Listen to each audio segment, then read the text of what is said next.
Welcome to TG24 TV. నేను సుమలత. రాష్ట్ర ప్రభుత్వం జర్నలిస్టుల పట్ల చూపుతున్న వివక్ష, నిర్లక్ష్య వైఖరిని నిరసిస్తూ TWJF వ్యవస్థాపకులు మామిడి సోమయ్య ఆధ్వర్యంలో నిర్వహించిన జర్నలిస్టులు చెలో హైదరాబాద్ కార్యక్రమం గన్ పార్క్ వద్ద నిర్వహించారు. ఈ కార్యక్రమంలో ముందుగా అమరవీరుల స్తూపం వద్ద అధ్యక్షులు మామిడి సోమయ్య నివాళులర్పించారు. అనంతరం వారు మాట్లాడుతూ కాంగ్రెస్ ప్రభుత్వం ఏర్పడి 2.5 సంవత్సరాలు గడిచినప్పటికీ జర్నలిస్టులకు ఇచ్చిన హామీలను నెరవేర్చకుండా ప్రభుత్వం మొండి చేయి చూపిస్తుందని, నిర్లక్ష్యంగా వ్యవహరిస్తుందని దుయ్యబట్టారు. అదేవిధంగా అర్హులైన ప్రతి ఒక్క జర్నలిస్టుకు అడ్వకేషన్ కార్డులతో పాటు ఇండ్ల స్థలాలు మంజూరు చేయాలని, జర్నలిస్టుల పిల్లలకు కార్పొరేట్ స్కూళ్లు, కళాశాలలో ఉచితంగా విద్యను అందించాలని, కార్పొరేట్ ఆసుపత్రిలో ఉచిత వైద్య సేవలను అందించాలని, ప్రతి ఒక్క జర్నలిస్టుకు ఉచిత బీమా పథకం ఏర్పాటు చేయాలని, 60 సంవత్సరాలు దాటిన ప్రతి ఒక్క జర్నలిస్టుకు పెన్షన్లు ఇవ్వాలని, జర్నలిస్టుల సంక్షేమానికి బడ్జెట్లో 100 కోట్లు కేటాయించాలని ప్లకార్డులతో పలు డిమాండ్లు చేశారు. ఈ కార్యక్రమంలో రాష్ట్ర నలుమూలల నుంచి జర్నలిస్టులు హాజరయ్యారు. ప్రభుత్వానికి వ్యతిరేకంగా నినాదాలు చేసి భారీ ర్యాలీ నిర్వహించగా పోలీసులు వారిని అడ్డుకుని అక్రమంగా అరెస్టు చేసి పంజాగుట్ట పోలీస్ స్టేషన్ కు తరలించారు.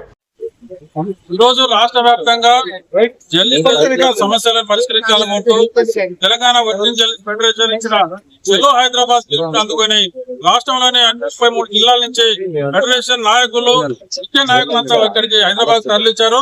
గన్ పార్క్ నివాళులు అర్పించాం. గన్ పార్క్ లో ఉన్న అమరవీరుల స్తూపానికి ఒక వినతి పత్రం ఇచ్చాం.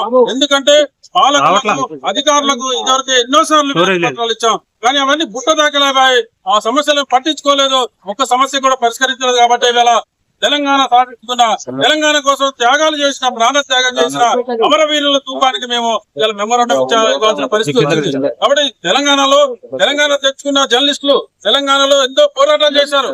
ప్రత్యక్షంగా పరోక్షంగా జర్నలిస్టులు కూడా తమ పాత్ర ఉంది. కానీ ఇలా జర్నలిస్టులకు ఏం చేశారు? 12 సంవత్సరాల అయితే తెలంగాణ వచ్చి, తెలంగాణ రాష్ట్రంలో ఇదివరకు ఒక ప్రభుత్వం 2 దశలుగా ప్రభుత్వం వచ్చింది. ఆ ప్రభుత్వం టీఆర్ఎస్ ప్రభుత్వం. ఆ ప్రభుత్వంలో కూడా అన్యాయం జరిగింది జర్నలిస్టులకు. వాళ్ళ కాంగ్రెస్ ప్రభుత్వం వచ్చి కూడా 2.5 సంవత్సరాలైంది. ఇంతవరకు కూడా జర్నలిస్టుల సమస్యలు ఏ ఒక్కటి పరిష్కరించలేదు. అన్యాయం జరుగుతుంది. ఎంతో మంది ఇలా పేపర్లు పెట్టుకుని, చిన్న పేపర్లు తెలంగాణలో బతుకుతున్నారు జర్నలిస్టులు. వాళ్లకు ఇవ్వాల్సిన అడ్వర్టైజ్మెంట్లు బిల్స్ 2.5 సంవత్సరాల నుంచి ఇవ్వలేదు, ఒక్క రూపాయి ఇవ్వలేదు. వాళ్ళు ఎట్లా బతకాలి, ఎట్లా వాటిని నడపాలి పత్రికలని, ఇలా మూసుకునే పరిస్థితి పత్రికలని. కాబట్టి ప్రభుత్వం ఎటుపోతుంది, ఏం చేస్తుంది? జర్నలిస్టులకు హామీలు ఇచ్చి వారిని ఏదో తృప్తి పెడుతున్నారు తప్ప ఆచరణలో మాత్రం ఏ ఒక్కటి సమస్య పరిష్కరించలేదు. ఇళ్ల స్థలాలు అన్నారు ముఖ్యమంత్రి గారు, ఎన్నోసార్లు ఇళ్ల స్థలాలు ఇస్తున్నా చెప్పిన గత ముఖ్యమంత్రి చెప్పి చేపట్టినటువంటి గన్ పార్క్ దగ్గర నుంచి ర్యాలీ చేపట్టినటువంటి మన రాష్ట్ర అధ్యక్షుడు మామిడి సోమయ్య గారికి ఖమ్మం జిల్లా తరఫు ప్రత్యేక ధన్యవాదాలు తెలియజేస్తున్నాం. ఎందుకంటే నిరంతరం జర్నలిస్టు సమస్యలపై అనేక దశల వారీగా ఉద్యమాలు చేస్తున్నారు. అదేవిధంగా ఈ 33 జిల్లాల నుంచి విచ్చేసినటువంటి మన జర్నలిస్టు మిత్రులందరూ కూడా ఖమ్మం జిల్లా సమితి నుంచి, కమిటీ నుంచి నాకు తెలియజేస్తూ, ఏదైతే తెలంగాణ గవర్నమెంట్ 2014లో ఏర్పడక ముందు ఏదైతే ఉద్యమం చేశామో ఆనాటి నుండి ఈనాటి వరకు కూడా కలం కార్మికులకు ఎక్కడ కూడా న్యాయం జరగలేదు. ఎందుకంటే ఇప్పుడున్నటువంటి 4 కోట్ల జనాభా కాస్త 5 కోట్లుగా చేరింది. మన జర్నలిస్టులు కూడా ఉన్నటువంటి సంఖ్య ఉమ్మడి ఏదైతే మొత్తం ఉమ్మడి జిల్లాలు ఉన్నాయో ఇప్పుడున్నటువంటి తెలంగాణ స్టేట్ లో మొత్తం కూడా 46,706 మందికి అప్లికేషన్ కార్డు ఇచ్చారు. జీవో నెంబర్ INPF కార్యాలయం 103 జీవో ప్రకారంగా. కానీ ఇప్పుడున్నటువంటి రాష్ట్రంలో స్థాయిలో ఉన్నటువంటి జర్నలిస్టులు 16,000 మంది, మండల స్థాయి నుంచి నియోజకవర్గ స్థాయి వరకు 28,000 మంది. ఈ విధంగా మీరు సబ్డివిజన్ చేసి ప్రతి వర్కింగ్ జర్నలిస్ట్ కూడా అక్రిడేషన్ కార్డు ఇవ్వాలి. మీరు అర్హులైన వారి కాదు, ప్రతి వర్కింగ్ జర్నలిస్ట్ ఇవ్వాలి మీరు. ఎందుకంటే వితౌట్ శాలరీతో పనిచేసే ఎవరంటే ఒక జర్నలిస్ట్ మిత్రుడు ఒక్కరే.